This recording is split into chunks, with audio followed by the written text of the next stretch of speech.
Bonjour à tous, cette vidéo est une présentation de 2050. 2050 est un logiciel d'analyse financière qui permet de réaliser des diagnostics financiers à partir de liasses fiscales. Il permet de construire dans un environnement qui est similaire à Excel de nombreux tableaux et graphiques d'analyse financière tels que le bilan fonctionnel, les soldes intermédiaires de gestion, le bilan patrimonial, les flux de trésorerie, les tableaux de financement, etc. Les données des entreprises peuvent être importées à partir du site INPI. Et chaque analyse qui sera réalisée pourra être réutilisée pour étudier d'autres entreprises en 2 clics. C'est un logiciel gratuit qui est distribué sous les licences Creative Commons. Donc je vais commencer tout de suite par vous présenter la création d'un projet. Alors pour créer un projet, il faut cliquer sur Application et Nouveau. Ensuite, on doit choisir un nom et un emplacement pour le nouveau projet. Donc je vais le mettre sur le bureau et je vais l'appeler Démo. C'est un fichier qui a pour extension FI, comme finance. Le nouveau projet est créé, le logiciel se charge. Il y a 4 pages sur le logiciel. La première, c'est la page Société, où on voit toutes les entreprises qui sont intégrées, sauvegardées dans notre base de données. Pour l'instant, il n'y en a aucune. Le deuxième, c'est les champs. Les champs sont des champs qui sont personnalisés et qui correspondent à une formule. Il y a des ressources qui correspondent au nombre d'analyses financières que l'on a créées et l'alias qui reprend tous les items de l'alias fiscale. Alors, déjà, petite précision, l'alias fiscale ressemble à ça. Donc ça, c'est une liasse fiscale. Chaque liasse fiscale a un numéro de page, ici 1, et surtout a des codes en face de chaque item. Par exemple, le capital souscrit non appelé correspond au code AA. Le logiciel que je vous présente, 2050, permet de réutiliser ces codes de l'alias fiscal pour produire des analyses financières dans un environnement qui est très proche et très similaire à Excel. Donc le projet est créé. Maintenant, on va créer une entreprise. Il y a 2 façons de créer une entreprise. Soit l'entreprise, on la crée de zéro en cliquant sur Nouveau. On donne le nom de mon entreprise et on sauvegarde. Une entreprise apparaît. Soit on importe un fichier de l'INPI. L'INPI, l'Institut national de propriété intellectuelle, a une base de données avec toutes les entreprises françaises et les liasses fiscales peuvent être téléchargées de ce site-là lorsqu'elles sont non confidentielles. Donc je suis sur le site de l'INPI, j'ai cherché une entreprise qui s'appelle Les Conquérants et je souhaite télécharger maintenant sa liasse fiscale. Donc pour ça, rien de plus simple que cliquer sur le format JSON ici et cliquer ici pour choisir l'année 2021 et 2022. Je l'ai déjà fait, donc j'ai téléchargé ces 2 fichiers. Ils sont là, en téléchargement.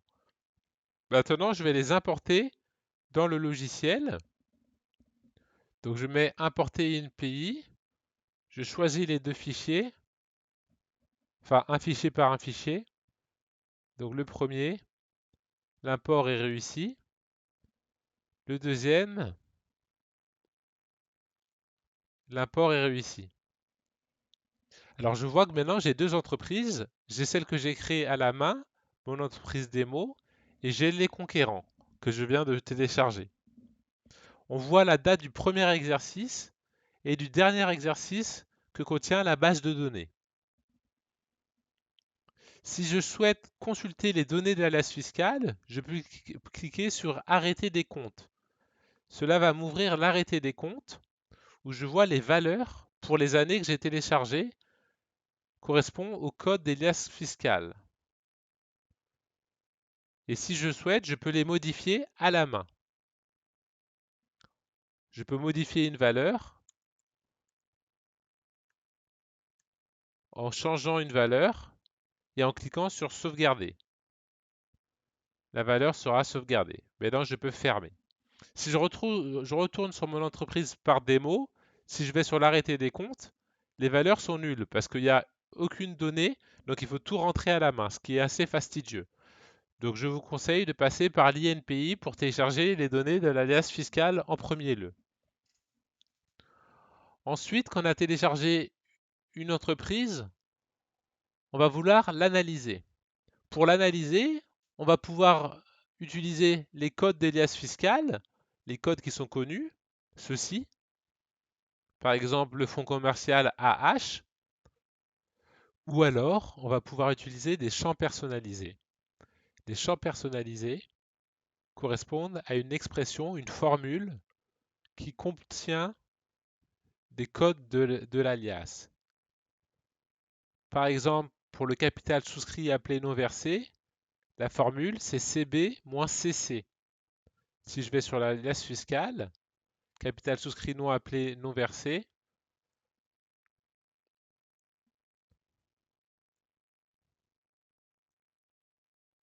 il est ici, capital souscrit non appelé et non versé.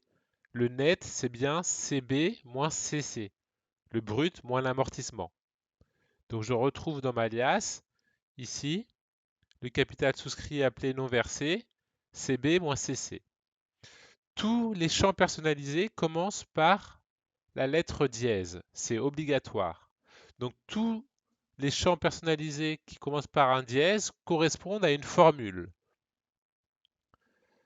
Il y a des champs personnalisés qui sont remplis par défaut, que j'ai créés. Par exemple, le BFRE, les stocks, les IMO corporels bruts, etc. Mais le logiciel ne s'arrête pas là, puisque vous pouvez vous-même créer votre propre champ personnalisé. Donc pour créer un champ personnalisé, vous cliquez sur Nouveau, vous lui donnez un code qui doit commencer par dièse. Par exemple, je vais rajouter un champ personnalisé qui va me calculer de façon grossière la rentabilité financière. Je vais l'appeler RF, rentabilité financière, et je vais rentrer la formule ici. La formule, je vais prendre le résultat sur les capitaux propres. Donc les résultats sur les capitaux propres. Le résultat de l'exercice, c'est DI, et le total des capitaux propres, c'est DL. Donc ça va être DI sur DL. Donc je retourne dans le logiciel, et la formule, je vais mettre DI divisé par, et attention, DL c'est un champ personnalisé aussi puisque c'est une somme de code lias. Ah, pour le valider, il faut cliquer sur le bouton test pour vérifier que ça fonctionne. Ça a marché, la valeur est nulle, mais ça fonctionne. Donc je peux sauvegarder. Et maintenant, j'ai ici mon nouveau champ personnalisé. Je peux lui donner un nom. Donc je vais lui donner le nom de rentabilité financière. Il faut toujours que je clique sur test et je sauvegarde. Et voilà mon nouveau champ personnalisé. Donc ce champ personnalisé va pouvoir être utilisé dans mon analyse financière par la suite. Ensuite, je vais faire une analyse de l'entreprise. Donc pour faire une analyse, il faut que je choisisse une ressource. Par défaut, il y a une ressource qui s'appelle défaut qui est ici, qu'on peut utiliser. Donc je sélectionne la ressource défaut. Ensuite, je choisis l'entreprise que je veux analyser. Donc par exemple, les conquérants. Et je clique sur analyser. Là, un classeur Excel très proche d'Excel va s'ouvrir avec l'analyse par défaut. En l'occurrence, ici, je fais quelques petites vérifications de l'alias fiscal et je vois qu'il n'y a aucun problème, tout est OK. Alors, comment ça fonctionne? Le logiciel permet d'utiliser deux fonctions. La fonction get, G-E-T, et la fonction label. Lorsque je rentre get puis le code d'une liasse et une année, ça va me renvoyer la valeur numérique correspondante. Et lorsque je renvoie la fonction label avec un code, ça va me renvoyer l'intitulé du code. Donc par exemple, sur le deuxième onglet, ici se trouvent les soldes intermédiaires de gestion. Alors, on voit ici qu'il y a les ventes de marchandises qui correspondent au code liasse FC. Si je vais sur la liasse, une dernière fois pour vous montrer, et je vais sur la vente de marchandises, vente de marchandises, c'est bien le code FC, ici, vente de marchandises. Donc je rentre le code FC et j'utilise la fonction get. Ici, dans la cellule, il y a la fonction getFC. Donc ça va me retourner la valeur pour l'entreprise que j'analyse de la vente de marchandises. Alors, pour l'entreprise que j'analyse, ici les conquérants, et pour l'année que j'ai choisie, l'année spécifique. Ici, c'est la dernière année que j'utilise. Donc j'ai rempli un tableau de cette façon, avec les codes. Par exemple, si je prends au hasard les autres produits ici, c'est FQ. La fonction, ça va être getFQ. La fonction label nous permet de savoir à quoi correspond un code. Donc si par exemple j'ai FC ici et je rentre ici label de FC et j'appuie sur Entrée, ça va me dire que c'est les ventes de marchandises. Donc de cette manière, on peut créer des tableaux en réutilisant les codes de l'alias fiscal et faire notre analyse de financière. Donc ici, j'ai reproduit les soldes intermédiaires de gestion grâce à ce mécanisme. Il y a aussi des champs personnalisés que j'ai créés qui nous redonnent directement la marge commerciale. Donc ici, la marge commerciale, je l'ai calculée via le tableau, mais je l'ai en champ personnalisé parce que j'ai bien un get 6 marge commerciale. Donc, quelles sont ici les vérifications que je faisais? Bah, tout simplement, par exemple, ici, je vérifie que le total de l'actif est égal bien au total du passif. Donc, je regarde si l'actif net moins EE est inférieur à 0, à 5. Dans ce cas-là, je considère que ma liasse est complète.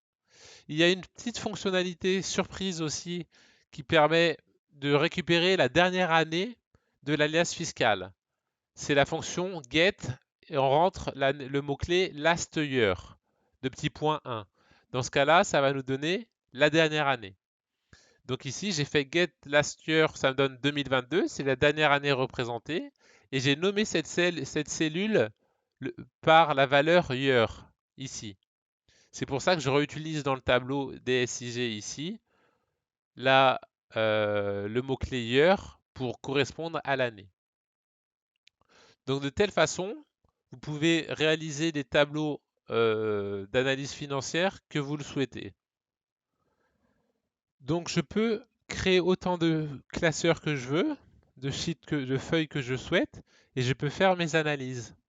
Donc imaginons que je veux calculer la rentabilité financière. Je sais que c'est DI sur DL, le résultat sur les capitaux propres. Donc résultat capitaux propres.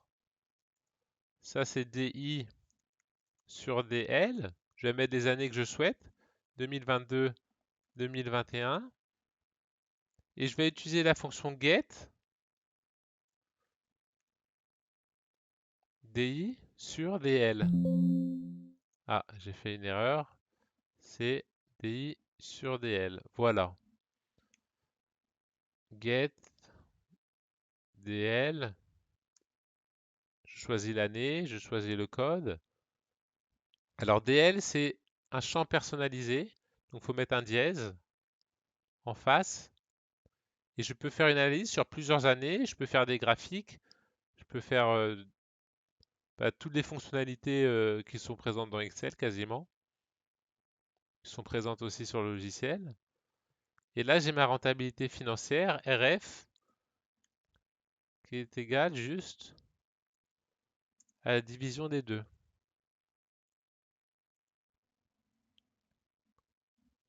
Bon, c'est pas correct parce que là, les résultats sont compris dans les capitaux propres directement.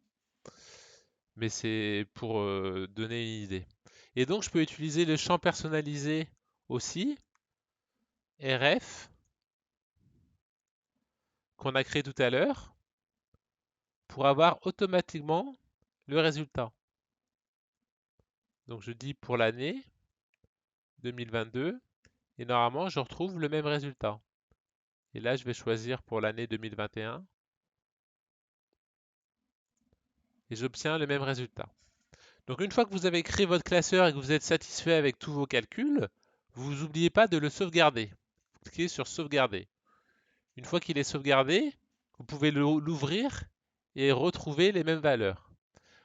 Maintenant, je l'ai fermé. Je vais retrouver sur mon entreprise démo et je vais rajouter des valeurs pour vous montrer l'intérêt de calculer des ratios et l'intérêt de changer d'entreprise. Donc, je retourne sur l'arrêté des comptes de mon entreprise démo. Je vais chercher DI. Je vais lui donner DI la valeur de 100 que j'ai déjà fait et le capital social, je lui ai donné la valeur de 1000. Donc ça sera une rentabilité financière de 1000, de 10%, pardon. Donc une fois avoir rentré ces données, je peux analyser avec défaut, avec mon classeur par défaut. Donc je clique sur analyser. Je trouve ici, alors DL, puisque DL intègre le résultat, ça passe à 1100 cette fois-ci. Pardon, puisque le résultat intègre les capitaux propres, les capitaux propres correspondent à 1100 et j'ai ma rentabilité financière qui est calculée. Donc, vous pouvez avoir plusieurs classeurs différents. Donc, la gestion des classeurs se fait dans l'onglet ressources. Ça, c'est un classeur par défaut. Vous pouvez le cloner si vous voulez. Donc, je le duplique. Et là, j'ai cloné mon classeur par défaut. Maintenant, quand je fais une analyse d'une entreprise, je peux choisir quel classeur je veux, une copie ou l'original. Je peux aussi importer un classeur Excel en cliquant sur Importer et vous choisissez un fichier Excel à importer. Et enfin, vous pouvez créer un nouveau classeur en partant de zéro. Donc je vais l'appeler test. Je, je teste mon nouveau classeur, je le sauvegarde et mon nouveau classeur est créé ici. Maintenant, si je veux analyser une entreprise avec ce nouveau classeur, je choisis ici mon nouveau classeur que j'ai appelé test et je clique sur analyser. Et là, j'ai mon nouveau classeur qui est vide. Et je peux retrouver mon DI et mon DL pour 2022 très facilement en faisant get DI 2022. Et je récupère ma valeur. Et je n'oublie pas de sauvegarder mon classeur pour pouvoir le réutiliser par la suite. Donc voici la présentation du logiciel. Je vous laisse le découvrir un peu par vous-même, mais je vous ai présenté les fonctionnalités les plus importantes. L'idée, c'est que c'est un outil qui vous laisse une grande liberté sur l'analyse. Vous faites l'analyse que vous souhaitez. Si vous voulez faire un diagnostic financier, vous pouvez utiliser les tableaux que vous souhaitez. Si vous voulez faire une évaluation d'entreprise, de valeur de l'entreprise, vous pouvez calculer vos propres champs personnalisés, les réutiliser dans le calcul, faire des graphiques qui conviennent.